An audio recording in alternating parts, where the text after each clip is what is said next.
da NBA, assim, né? E ainda a própria NBA tá fazendo a gente pensar o que é legal, né? Porque os jogadores protestando e tal, isso é interessante. Eu tenho duas questões nisso. Uma, eu quero uma exemplificação sua. Mas antes, pegando carona nessa reta final, essa questão do inimigo invisível, de achar alguém para combater, né? E que o Bolsonaro conseguiu isso muito bem, falando da esquerda, do comunismo.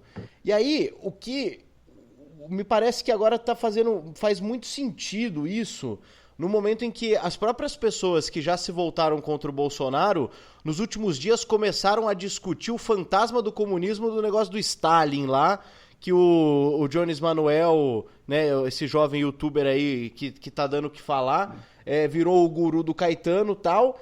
E aí, assim, essas pessoas deram razão, assim, pela primeira vez, me entendam, não é dando razão de verdade, mas essa questão do Bolsonaro, assim, porque elas também parece que têm medo disso, assim, o Brasil tá cheio de problema e todo mundo começou a ficar preocupado com o Stalin, né? Pegando carona nisso, assim, o seu comentário a respeito, porque acho que é bem isso, né? O próprio lado que tá contra o Bolsonaro também tem medo desses fantasmas que o Bolsonaro diz enfrentar. Ou seja, quer dizer que se amanhã ou depois a eleição for o Jones Manuel e o Bolsonaro, essa galera que diz estar do lado oposto ao Bolsonaro vai votar no Bolsonaro, porque eles morrem de medo do Stalin, né? O Brasil, do jeito que é, e o Stalin rondando aqui, né? Nem lá ele faz isso, e aqui ele tá fazendo essa sombra toda.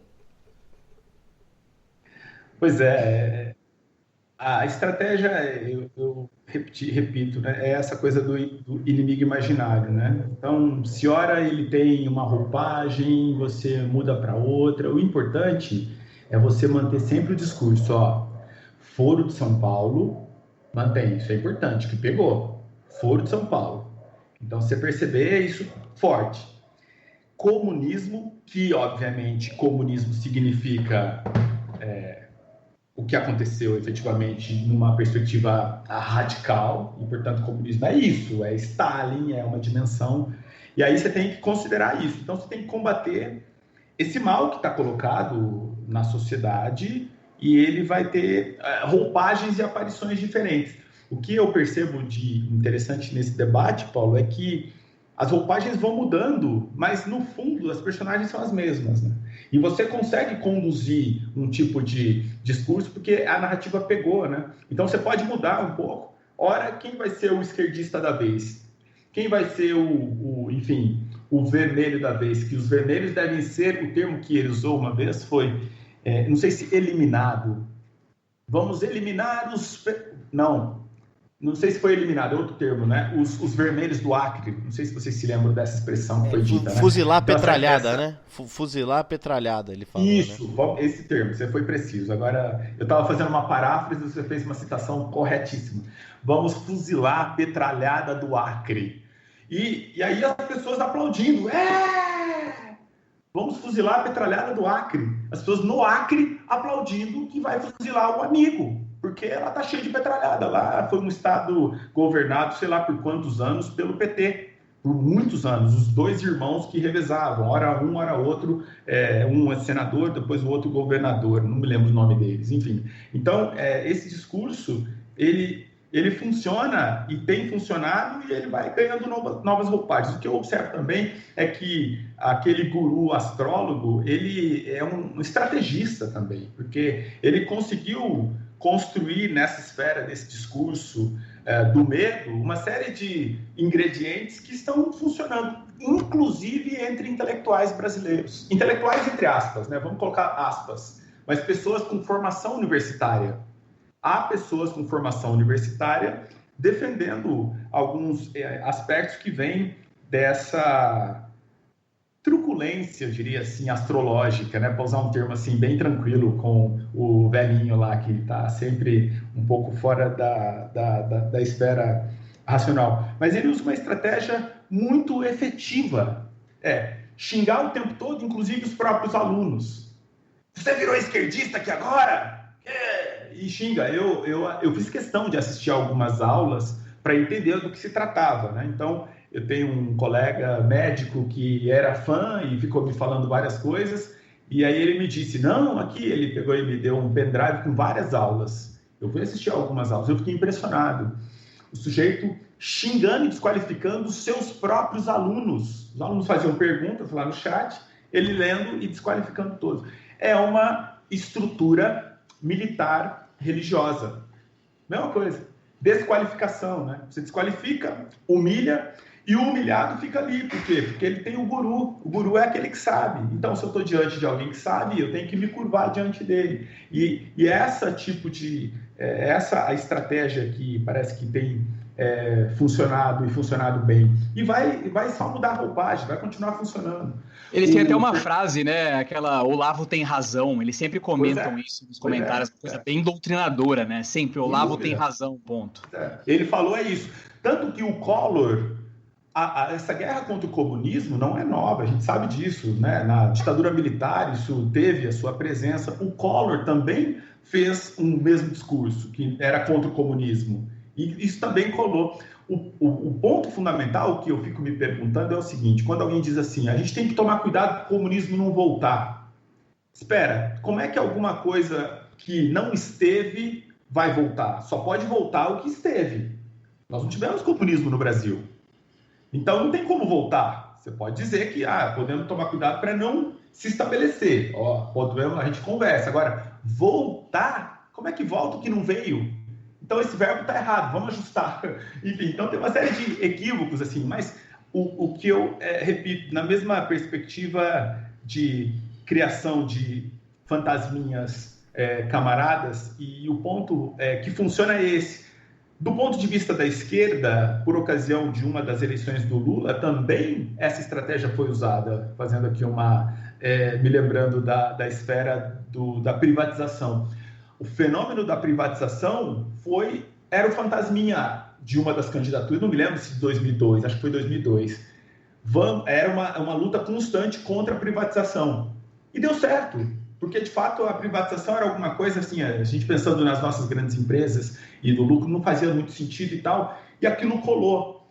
Por outro lado, depois, o partido no poder, no exercício, ele, especialmente no governo Dilma, né, também acabou fazendo privatizações, né? O próprio aeroporto de Campinas é um exemplo do que aconteceu aqui. Então, uma coisa é aquele discurso que vai funcionar, outra coisa é na prática. Por exemplo, qual vai ser o discurso de uma esquerda hoje que conseguiria, de certo modo, mobilizar as pessoas? Eu fico me perguntando que tipo de discurso conseguiria mobilizar com toda a tragédia que a gente tem visto, que está acontecendo constantemente. A gente tem visto essa tragédia. Nós precisamos pensar criativamente, estrategicamente, num tipo de discurso que pegue.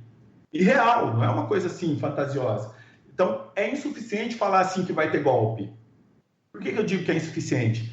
Porque o Bolsonaro, ele, embora tenha esse tipo de interesse de algumas pessoas, a gente viu hoje mesmo no Estadão, eles lançaram lá algumas questões de depoimento da Polícia Federal em relação àquele suposto jornalista que está também foragido, Alan de alguma coisa, e nessa esfera ele falando claramente que se reunia sistematicamente com parlamentares em relação à questão de golpe militar. Então, esse debate esteve presente, a gente sabe que sim. Por outro lado, o governo está muito bem com a estrutura democrática. Ele é tão experiente por estar lá há 30 anos que ele sabe manobrar na esfera do executivo, inclusive fazendo o que quer com o legislativo. O exemplo típico é esse agora dessa questão das igrejas, de perdão dessa dívida. Então, o que o cara fez de forma, assim, muito bem pensada, ele faz alguma coisa e dá o voto, e joga lá a responsabilidade para o Congresso, que vocês vetem aí, porque se eu tivesse aí é o lugar para vetar. Ou seja, ele tira a responsabilidade, ele age de uma maneira que ele ganha dos dois jeitos.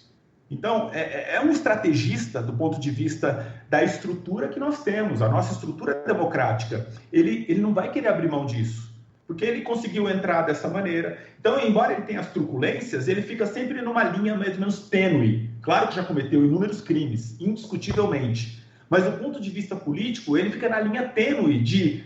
ele fala, mas não fala tão explicitamente. E qualquer coisa, se alguém fala mais alto, ele recua. Não foi bem isso, pede desculpas. Então, essa estratégia de meio que bate a sopra, sabe? Assim, ele faz isso o tempo todo. Então, é como alguém que chega e, sei lá, resolve violentar alguém, mas fala que estava brincando. Como assim estava brincando? Você me violentou? Não, mas era uma brincadeira. Ele vai usar essa estratégia, porque no fim ele quer que a pessoa violentada não o denuncie. E ele consegue fazer isso. Os seus súditos, aqueles que estão juntos, estão perdendo o emprego, estão perdendo na economia, estão perdendo vidas, que tem pessoas morrendo, estão perdendo tudo. Mas continuam ali, porque ele está dizendo que não teria outra maneira, etc. E tal. Então, eu considero que tem habilidade ali. E é essa habilidade que tem que ser enfrentada, e não apenas dizer se trata de um louco, etc. Eu não vejo muito louco, não. Eu vejo um cara muito preparado para continuar, inclusive, fazendo esse movimento, até com o próprio Congresso. Tanto é que ele está com o Centrão. E ele foi fechar com o Centrão em que momento? No momento que ele ia precisar do Centrão para não aprovarem um processo de impeachment. E antes não, antes ele estava gritando, bradando, ia lá aos domingos contra o Supremo, contra o Congresso, estava doidão, né? De repente, quando o Queiroz foi preso, falou, opa, agora eu preciso do Centrão. Daí já rapidamente pegou e tal, olha, toma FNDE para esse, sei lá quantos milhões, o outro para esse, não sei quantos milhões, e todo aquele discurso anterior, eles passam um pano danado. O próprio general... como é o nome daquele general do GSI mesmo? Esqueci o nome. O Heleno? O Heleno. General Heleno, que dizia que se pegar Centrão, não fica meu irmão fez aquela brincadeira em relação de ladrões, ele mesmo passando pano hoje. Então, por que está passando pano? Porque eles, obviamente, não querem largar a mão dessa forma de governar, que essa forma interessa, que é dentro da democracia. É claro que me parece que o judiciário, nesse caso, poderia ter um trabalho enérgico, tanto o TSE como o próprio Supremo Tribunal Federal. Porque se esperar o legislativo por via de impeachment, acho muito improvável que isso ocorra. Agora, do ponto de vista do TSE, demorou para caçar a chapa Mourão e Bolsonaro. Demorou, você tem evidências disso, pelo menos aquilo que apareceu na imprensa. Agora, se fizer isso esse ano... Eleições, a gente sabe disso. Agora, claro, se fizer a partir do ano que vem, eleições indiretas, né? Tem isso também. Então, e seria talvez interessante, porque, afinal de contas, o impedimento dele para ficar o Mourão, não sei o que é pior, honestamente. Não sei o que é pior, honestamente. Né? Professor, eu acho que, pegando o gancho aí do que você terminou aqui para finalizar da minha parte... eu queria questionar assim, sobre todas essas situações, né, sobre o papel do Exército Brasileiro, né, como instituição, assim, pensando o Brasil como um Estado independente, uma nação. Hoje o que a gente vê efetivamente é esse senhor, né, esse astrólogo lá que mora em Virgínia, que basicamente copia o modus operandi assim, do Steve Bannon, né, que foi o idealizador aí da extrema-direita mundo afora, que foi o cara responsável por colocar o Trump na sala oval, né, nos Estados Unidos e criar essa situação atual que a gente está vendo, assim, faltam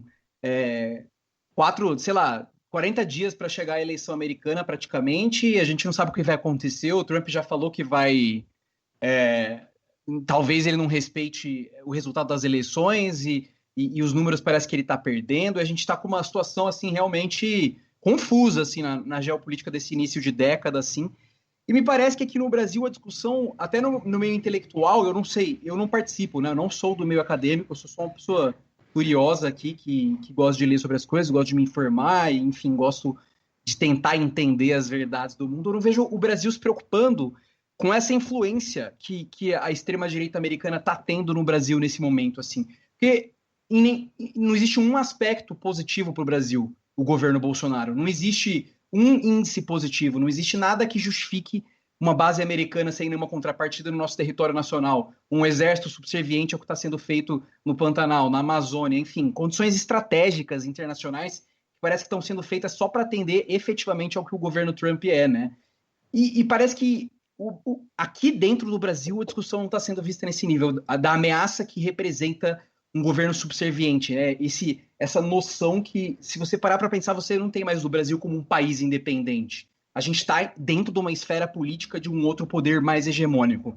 como uma espécie de uma sensação do século XIX, assim, imperialista, né? Estados Unidos de um lado, China e Rússia do outro, e a gente vivendo numa Guerra Fria